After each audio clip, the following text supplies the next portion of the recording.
इस्तेकाम और फौज के दरमियान एक खास रिश्ता है। रियासत के इस्तेकाम और सियासत का आपस में गहरा ताल्लुक है। Army chief general Asim Munir का सियासी कायदीन से मुलाकात में इजहार ख्याल। Army chief general Asim Munir का कहना है कि फितनतुल खारिज की पाकिस्तान के किसी भी इलाके में अमलदारी नहीं, न ही खैबर पख्तूनख्वा में कोई बड़े पैमाने पर ऑपरेशन किया जा रहा है। हमारी पॉलिसी सिर्फ और सिर्फ पाकिस्तान है। अफगानिस्तान हमारा ब्रदर इस्लामी मुल्क है।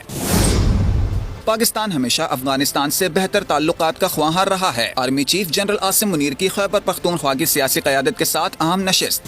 आसिम मुनीर ने चौंकाने वाला बयान दिया और कहा कि तालिबान उनकी नहीं सुन रहा। मतलब जिस तालिबान को पाकिस्तान ने बाला पोसा हर ढंग से तालिबान की मदद की, वही तालिबान अब पाकिस्तान के काबू में नहीं है, उसकी बात नहीं सुनता है। टीटीपी पर भड़के हैं पाकिस्तानी आर्मी के चीफ, कह रहे हैं कि इस्लाम का दुश्मन है TTP. Pakistan is very clear, और ख़ासतौर पे हमारी जो आर्म्ड फोर्सेज है they are also very clear कि हमें अफ़गानिस्तान की आवाम से कोई मसला नहीं है, हमें अफ़गानिस्तान की इवन अबूरी हुकूमत से कोई मसला नहीं है। अफ़गानिस्तान हमारा नेबर रहा है और ये वो मुल्क है जिसके लिए Pakistan has suffered the most and Pakistan has sacrifice the most. मैं पास्ट की अभी बातें नहीं करना चाहता। ये तालिबान रजीम जो है अफ़गानिस्तान वाली, उनकी कोशिश है कि इनको अलग रखा जाए, इसलिए वो पाकिस्तानी तालिबान के खिलाफ कोई एक्शन नहीं ले रहे। हमें तकलीफ हो रही है बिकॉज वो तालिबान हमें अटैक कर रहे हैं और अफगान तालिबान हमारी बात नहीं मान रहे। हमें गुस्सा चढ़ रहा है कि यार 20 साल हमने आपको सपोर्ट किया, हमने अमेरिका से गालियां खाई हैं, सब कुछ किया, और आज आप हमारे साथ ये कर रहे हैं। इस मुल्क ने तरक्की करनी है तो फिर मेरा ख्याल है अपनी जो एनर्जी है उसको कंबाइन करें। और एक मैसेज अफगानिस्तान को भी दिया गया है कि देखें कब तक आप इस तरह दहशतगर्द जमातों को होस्ट करते रहेंगे। और खास तौर पे जो इस्लामिक पार्टीज हैं जिनका ताल्लुक है पख्तूनख्वा से, उनको भी कहा गया है। जी दोस्तों, मैं विजय और आप देख रहे हैं रिएक्शन। तो दोस्तों, लगता है अफगान तालिबान पाकिस्तानी फौज पे भारी पड़ रहा है। तो खबर यह है कि पाकिस्तानी आर्मी चीफ जो है आसिम मुनीर, उन्होंने खैबर पख्तूनख्वा में एक मीटिंग बुलाई थी जिसमें कि खैबर पख्तूनख्वा के बड़े बड़े लीडर शामिल थे और वहाँ के सीएम जो अली गंडापुर है वो भी थे। वहाँ भी उन्होंने कहा है कि अफगानिस्तान जो है हमारा बिरादर मुल्क है, हम अफगानिस्तान के साथ कोई रिश्ते खराब नहीं करना चाहते, अफगानी हमारे भाई है, मगर जो पाकिस्तान के खिलाफ अफगानिस्तान की ज़मीन यूज़ हो रही है वो हम कदे ही बर्दाश्त नहीं करेंगे और हमें टीटीपी का खात्मा करना है। और उसके लिए जो खैबर पख्तूनख्वा की जितनी भी पॉलिटिकल पार्टीज है, ख़ास तौर पे जो रिलीजियस पार्टीज है और वहाँ की जो आवाम है, उनको फौज का साथ चाहिए ताकि हम टीटीपी को ख़त्म कर सकें। तो ये जो उन्होंने बयान दिया है, इसके बाद में पाकिस्तानी सोशल मीडिया पे इसके ऊपर काफ़ी डिस्कशन चल रही है दोस्तों। तो चलिए देखते हैं कि क्या बातें हो रही है और इसमें भारत का नाम किस तरह लिया जा रहा है। चलिए करते हैं वीडियो को शुरू। मगर वीडियो शुरू करने से पहले जो भी और हमारे चैनल पे पहली बार आए हैं उनसे रिक्वेस्ट करूंगा प्लीज़ हमारे चैनल को सब्सक्राइब कीजिए, वीडियो को लाइक और शेयर जरूर कीजिए। तो चलिए करते हैं वीडियो शुरू। हम देखें, हम उनसे एक ही पाकिस्तान की ख्वाहिश है कि उनकी सरजमीन पाकिस्तान के खिलाफ इस्तेमाल ना हो। Pakistan is a sovereign country, अल्हम्दुलिल्लाह। हमें कोई इशू नहीं है कि वो भारत के साथ कैसे ताल्लुकात रखना चाहते हैं, वो अपने economic terms, not an issue, not at all. Meeting भी हुई है उसकी। हमारा इशू सिर्फ ये है कि भारत उसके साथ ताल्लुकात सिर्फ एक वजह से रखना चाह रहा है। उसने $3 अरब की जो वहां पे इन्वेस्टमेंट की हुई है, because they want to use this soil for their proxy war. Pakistan आज फरिया जो है वो प्रॉक्सी वॉर और स्टेट स्पॉन्सर टेररिज्म जो भारत की तरफ से हो रहा है वो स्पॉन्सर हैं इसके, और उनके क्लाइंट जो हैं वो अबूरी हुकूमत अफगानिस्तान में जो बैठी हुई है, टीटीपीज और BLAs, BLFs, ये वो लोग हैं जो उनके क्लाइंट हैं। उनके जो डोजियर्स हमने दिए हैं, वाहिद मुल्क है भारत जिसके सबूत पाकिस्तान के पास मुकम्मल मौजूद है, वो दिए गए हैं। कुलभूषण हमारे पास मौजूद है, वो हमने उसका सबूत हमारे पास मौजूद है। हमें गुस्सा चढ़ रहा है कि यार 20 साल हमने आपको सपोर्ट किया, हमने अमेरिका से गालियां खाई हैं, सब कुछ किया, और आज आप हमारे साथ ये कर रहे हैं। अच्छा, उनका मसला ये है, उन्होंने अपनी गवर्नमेंट को बचाना है और वो भी चाहते हैं कि पाकिस्तान को थोड़ा सा टाइट करके रखें ताकि यही ना हो कि हम उनके पपेट बन जाएं। तो उन्होंने भी अपने आप को बचाना है बिकॉज उनके अंदर भी इंटरनल थ्रेट्स हैं। तो ये सिलसिला चल रहा है।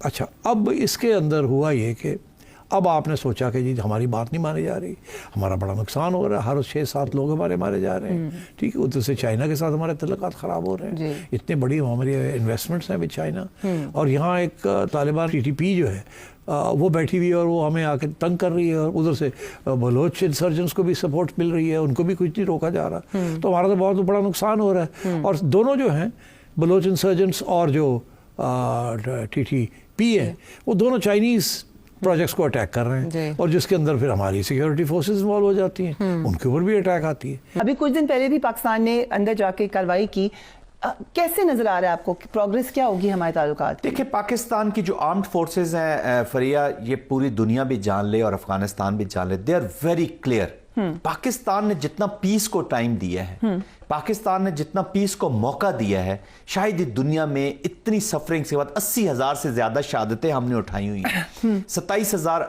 से 30,000 के करीब हमारे वॉर वुंडेड लोग यहां पर मौजूद हैं। 12,000 के करीब, तकरीबन 10 से 12,000 के करीब हमारे सिक्योरिटी फोर्सेस के जवानों की शहादतें हैं। हिस्ट्री में बता दीजिए कि वॉर ऑन टेररिज्म के बीच में किसी मुल्क ने इतनी कुर्बानी दी हो। उस खून के बह जाने के बावजूद पाकिस्तान ने चांस दिया पीस को। आज भी देखिए, इस हुकूमत को अब 2021 में ये आई विद द प्लेजेस इन दोहा कि हम यहाँ की सॉइल को किसी के खिलाफ यूज नहीं करने देंगे। 2021 से लेकर आज 25 हो गया, हमने कितना चांस दिया। अब तो ये जब वो कहते हैं ना, पानी सर से जब गुजरा है तो पाकिस्तान हैज द कैपेसिटी। अब पाकिस्तान ने दिखाया अपनी विल, और विल यही पाकिस्तान की आर्म फोर्सेस दिखा रही है कि चाहे वो फितना पाकिस्तान के अंदर मौजूद हो या अफगानिस्तान उसको करेगा या उसका जो भी स्पॉन्सर उसको लुक आफ्टर करेगा, पाकिस्तान विल परसू दैट फितना और काइनेटिक एप्लीकेशन इस फितने के खिलाफ होगी। पाकिस्तान की जो मजहबी सियासी जमातें और जो नेशनलिस्ट पार्टीज वहां बैठी हुई थी, उनको भी ये पैगाम दिया गया कि आपके जो कॉन्टैक्ट्स हैं अफगानिस्तान को आपकी तरफ से पैगाम जाना चाहिए कि पाकिस्तान के अंदर इस्लामिस्ट हो या नेशनलिस्ट हो, वो अफगानिस्तान के इस बिहेवियर, इस रवैये, इसको बिल्कुल पसंद नहीं कर रहे, और वो सब साथ खड़े हैं अपनी फौज के और इन दहशतगर्दों को जो। लेकिन चीमा साहब, अफगानिस्तान की जो बुरी हुकूमत है वो तो नहीं समझ रही, वो तो कह रही है कि हम बिल्कुल जो है वो दहशतगर्दों को वहां पर उन्होंने पनाहगाहें भी दी हुई हैं, और बल्कि अपनी आवाम को कह रही है उनके साथ मिल जाए, और रा के साथ भी उनके जो है वो गठजोड़ सामने आ रहा है, टीटीपी का भी, और उनकी इन्वॉल्वमेंट भी बहुत ज्यादा है। तो फिर ऐसे माहौल में जब वो हमारा पड़ोसी मुल्क भी है, हमारा बरादर मुल्क भी है, इस्लामिक मुल्क भी है, लेकिन साथ साथ वो हमें नुकसान पहुंचाने के दर पे है, तो क्या बातचीत और ऑपरेशन साथ साथ चलेगा? देखिए, मेरा नहीं ख्याल कि इस वक्त अफगानिस्तान के साथ कोई लंबी चौड़ी बातचीत हो रही है। मुझे तो अभी हमने ये एजुकेशन की कॉन्फ्रेंस हुई है, वो आई नहीं है।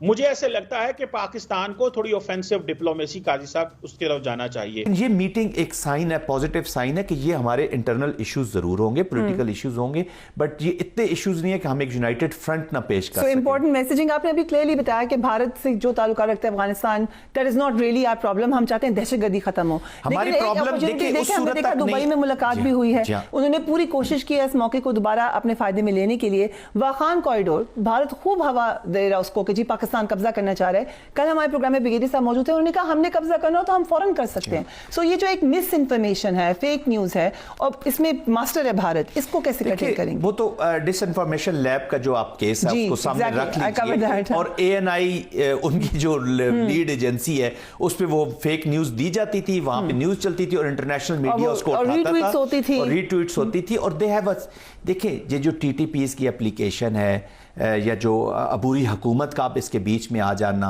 Lot of economics is involved. ये दिस इज नॉट ऑर्डिनरी, कोई एक एक्टिविटी नहीं हो रही है। These are not ordinary people के ये जो पाकिस्तान की स्टेट के खिलाफ एक न्यूक्लियर कंट्री है, एक रीजनल में पाकिस्तान है जिसने बैलेंस क्रिएट किया हुआ है, वरना तो ये भारत के जो अजायम है ये छोटे मुल्कों को तो कब से अपने हेजमोनिक डिजाइन, जैसे ग्रेटर इजराइल की बात हो रही है, जहां ग्रेटर भारत के भी एक ख्वाहिश उनके अंदर मौजूद है, और ये हिंदुत्व डिजाइन है। देखें, सवाल ये पैदा होता है कि पिछले 75-77 साल से अफगानिस्तान हमारा एक नेबरिंग इस्लामिक कंट्री है, और हम उनको ये कह रहे हैं कि ये हमारे भाई हैं। मुश्किल वक्त में हमने लाखों अफगानियों को पाकिस्तान में पनाह दी है। अगर वहां से कोई थ्रेट आता है, मैं नहीं समझता कि एक एक पाकिस्तानी को बचाने के लिए पाकिस्तान फौज तमाम ताकत लगा देगी। और जो रिसेंटली भी बात हुई थी कि एक पाकिस्तानी की जान पूरे अफगानिस्तान से मुकद्दम है। देखें, ये अफगानिस्तान एक मुल्क है। अब तालिबान को इस चीज को समझना है कि वो एक दहशतगर्द ग्रुप नहीं है, वो एक मुल्क को चला रहे हैं। वो कोई गारों में बैठे हुए नहीं है, वो कोई पहाड़ों पे नहीं चढ़े हुए, उनके ऑफिसेज हैं। देखिए, हमने 70 साल फरिया एक भारत को हम डील करते रहे हैं, हम मिलिट्री में रहे हैं, हमारी स्ट्रेटजीज है, सब कुछ। इस वक्त हम नए माइंडसेट के साथ डील कर रहे हैं। हिंदुत्व का जो माइंडसेट है, जो मोदीज का माइंडसेट है, अभी अमित शाह जो अपने आप को फ्यूचर का मोदी, आई मीन वो प्राइम मिनिस्टर के एक अल्टरनेटिव के तौर पे आ रहे, वो इंप्लीकेट होता है यूनाइटेड स्टेट्स की अदालत में कि ही इज द वन जो सिखों के खिलाफ, गुरबंद सिंह की मैं बात कर रहा हूं कि उनके खिलाफ एक ऑपरेशन लॉन्च कर रहे हो, लीड कर रहे हैं। तो this is the declared policy, किसी को कोई शक नहीं होना चाहिए। हमारा जो अफगानिस्तान के साथ उनकी इन्वॉल्वमेंट है, हमारा सबसे बड़ा इशू ये है, किसी को कोई शक नहीं होना चाहिए कि वो पाकिस्तान और चाइना को स्कटल करने के लिए कर रहा है, वो पाकिस्तान और चाइना को चैलेंज करने के लिए कर रहा है। ये वॉच डॉग है इंडो पैसिफिक स्ट्रेटेजी जो हुई है अमेरिका का और वेस्ट का। इसने अपने आप को नेट सिक्योरिटी प्रोवाइडर के रूप में अपने आप को पेश किया हुआ है, मेन कंपटीटर है वॉशिंगटन का, तो ये अपने आप को पोजीशन कर रहा है। और यही अब इसके तरीके, वो कन्वेंशनल वॉर तो कर नहीं सकता, ना चाइना के साथ कर सकता है, ना पाकिस्तान के साथ कर सकता है, तो इसी प्रॉक्सीज के थ्रू अब इस वॉर को लड़ रहा है। तो दोस्तों ये थी आज की वीडियो, और जैसा कि ये जो आसिफ मुनीर ने कहा कि अफगान हमारे भाई है, अफगानिस्तान हमारा बिरादर मुल्क है, इस्लामिक कंट्री है और हम नहीं चाहते कि हमारे रिश्ते खराब हो, तो भाई तब कहाँ गए थे जब आपने मासूम लोगों के ऊपर एयर स्ट्राइक कर दिया, मासूम लोगों की, बच्चे और महिलाओं की जानें ली थी। लगता है इनको अफगान तालिबान की तरफ से अच्छी खासी मार पड़ रही है, तभी आज इनके बोल बदल चुके हैं। दूसरी तरफ इनका कहना है कि हम टीटीपी को मिट्टी में मिला देंगे, तो भाई टीटीपी को मिट्टी में मिलाना इतना आसान नहीं है, वो आप ही के बच्चे हैं, समझ गए ना। और अफगान तालिबान को भी हल्के में मत लाना, जैसे कि नजम सेठी ने कहा कि ये वही अफगान तालिबान है जिसने अमेरिका जैसे सुपर पावर को भी धूल चटवा दी है। तो आज ये जो बातें हो रही है दोस्तों, आज ये फौज बातें कर रही है कि सारी पॉलिटिकल मसले एक साइड में रखकर सारे फौज का साथ दो, तो इनकी फौज को आज आवाम का साथ चाहिए, अपने पॉलिटिकल लीडर्स का साथ चाहिए। तो ये आज इनके हालात है दोस्तों। और दूसरी तरफ आपने देखा इनका हमेशा का वही रोना कि अफगानिस्तान की ज़मीन भारत यूज़ कर रहा है अपने प्रॉक्सी वॉर के लिए, स्टेट स्पॉन्सर्ड टेररिज्म के लिए पाकिस्तान के खिलाफ। तो ये तो इनका हमेशा का, इससे भारत को कोई फर्क नहीं पड़ने वाला भाई। और आप चाहे जितना भी करें, अफगानिस्तान और भारत के रिश्तों में अब दरार नहीं आने वाली। तो खैर दोस्तों, ये थी आज की वीडियो, आशा करता हूँ आप सभी को अच्छी लगी होगी। चलिए चलते मिलते अगली वीडियो में, तब तक के लिए जय हिंद।